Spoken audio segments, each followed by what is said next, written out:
কিন্তু আমরা দৈনন্দিন জীবনে যেই কাজগুলো আমাদের জীবনের চলার পথে করতে হয়, এই কাজগুলো যদি আমরা কোরআন সুন্নাহর আলোকে করতে পারি, সেইটাই কিন্তু আমাদের জন্য ইবাদত হিসাবে আল্লাহর দরবারে গণ্য হবে। সুবহানাল্লাহ বলেন না একবার। এই জন্য আমরা আমাদের যে দৈনন্দিন জীবনে যে কাজগুলো আমরা করি, আমার পেশাগত জীবনে, আমার সামাজিক জীবনে, আমার পারিবারিক জীবনে যেই কাজগুলো করি, এই কাজগুলো যদি আমরা কোরআন সুন্নাহর আলোকে করতে পারি, তাহলেই কিন্তু আমাদের এই আমলগুলো আল্লাহর দরবারে ইবাদত হিসাবে গণ্য হবে, নাজাতের জরিয়া হিসাবে আল্লাহ তাআলা কবুল করে নেবেন। এই জন্য আমরা আজকে আমাদের এই প্রতিবেশী, এটা কিন্তু আমাদের জীবনের একটা অবিচ্ছেদ্য অংশ, তাই না? প্রতিবেশী ছাড়া কিন্তু কোনো মানুষের জীবনই চলতে পারে না, পারে নাকি বলেন? আপনি একটা জায়গায় থাকবেন, আপনি সেখানে ভাড়াটিয়াও হতে পারেন, স্থায়ী বসবাস করেওয়ালাও হতে পারেন। যেভাবেই হোক আপনার চতুর্দিকে কিন্তু কিছু মানুষ থাকবেই। আমাদের সমাজের মূল যে উপাদান, সমাজের মূল উপাদান কিন্তু মানুষ, তাই না? এটা তো আপনারা অনেকেই জানার কথা। সমাজের যে কাঠামো, এই কাঠামো গঠিত হওয়ার একেবারে নিট একক হচ্ছে মানুষ। মানুষ ছাড়া কোনো সমাজ সৃষ্টি হতে পারে না। মানুষ হচ্ছে সমাজের জন্য এক নাম্বার উপাদান, মৌলিক উপাদান। তো এই মানুষ ছাড়া আমি আপনি ইচ্ছা করলেও বসবাস করতে পারবো না।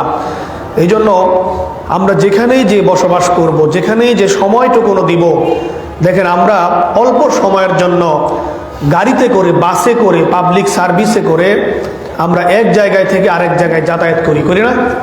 কি বলেন? এক জায়গা থেকে আরেক জায়গায় যাতায়াত করতে হয় না আমাদের? এই যাতায়াতের সময়ও কিন্তু সেখানে কিন্তু আপনার পরিবারের কোনো সদস্য থাকে না, থাকে না? কি বলেন? আপনি আল্লাহ না করুক কোনো সময় যদি দুর্ঘটনার কবলে কেউ পড়ে, সর্বপ্রথম কিন্তু তার পরিবারের সদস্যরা তাকে খোঁজ নিতে পারবে না।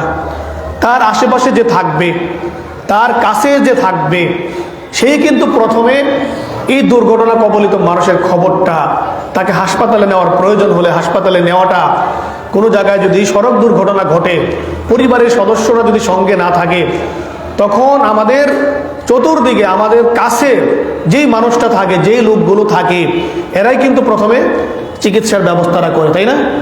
এই জন্য এই প্রতিবেশীর গুরুত্বও অনেক বেশি। কোনো কোনো সময় পরিবারের সদস্যদের তুলনায়ও প্রতিবেশীর গুরুত্বটা বেশি হয়ে দাঁড়ায়। এই জন্য প্রতিবেশীর হকের ব্যাপারে কোরআনে অত্যন্ত স্পষ্টভাবে আল্লাহ তাআলা আমাদেরকে নির্দেশনা দিয়েছেন, এবং মহানবী সাল্লাল্লাহু আলাইহি সাল্লাম ব্যাপকভাবে প্রতিবেশীদের সঙ্গে সুন্দর আচরণ করার জন্য, সৌহার্দ্যপূর্ণ আচরণ করার জন্য, সম্মানজনক আচরণ করার জন্য একাধিক জায়গায় তিনি নির্দেশনা দিয়েছেন। এই যে আমরা কোরআনে কারিমার মধ্যে যে আয়াতটি রয়েছে, মানুষ এবং জিন জাতিকে আল্লাহ তাআলা কিসের জন্য সৃষ্টি করেছেন? ওমা খলাকতুল জিন্না ওয়াল ইনসা ইল্লা লিয়াবুদুন। আল্লাহ তাআলা বলতেছেন, মানুষ এবং জিন জাতিকে আমি শুধুমাত্র আমার ইবাদত করার জন্য সৃষ্টি করেছি।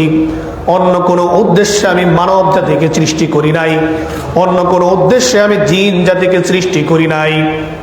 এই যে কোরআনে কারিমার যে আয়াতটি, এই আয়াতটির ব্যাপারে আমি মাঝে মধ্যেই কথা বলি।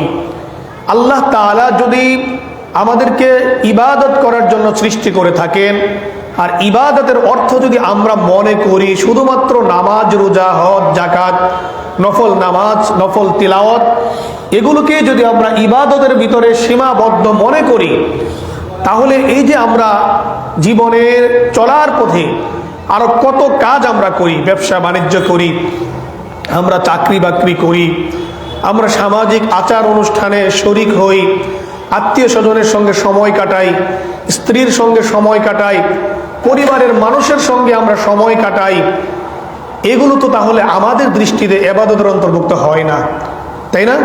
আমাদের দৃষ্টিতে কিন্তু এগুলো ইবাদতের অন্তর্ভুক্ত হয় না। আমরা যদি শুধুমাত্র নামাজ রোজাকে, সামান্য কিছু কাজকে আমরা ইবাদত মনে করি। এই জন্য এই যে আমি যে কথাগুলো বললাম, যে আমরা যখন আমাদের পরিবারের সঙ্গে কাটানোর সময়, আমাদের প্রতিবেশীর সঙ্গে কাটানোর সময়, আমার বন্ধুর সঙ্গে কাটানোর সময়, এগুলোর মধ্যে যদি আমরা কোরআন এবং সুন্নাহকে ফলো করতে পারি, কোরআন এবং সুন্নাহকে যদি আমরা অনুসরণ করতে পারি, তখন কিন্তু আমার এই পরিবারের সঙ্গে কাটানো সময়টা, আমার বন্ধুর সঙ্গে কাটানো সময়টা, আমার প্রতিবেশীর সঙ্গে কাটানো সময়টা, আমার কলিগের সঙ্গে কাটানো সময়টা, এগুলোও কিন্তু ইবাদতের অন্তর্ভুক্ত হয়ে যাবে। সুবহান।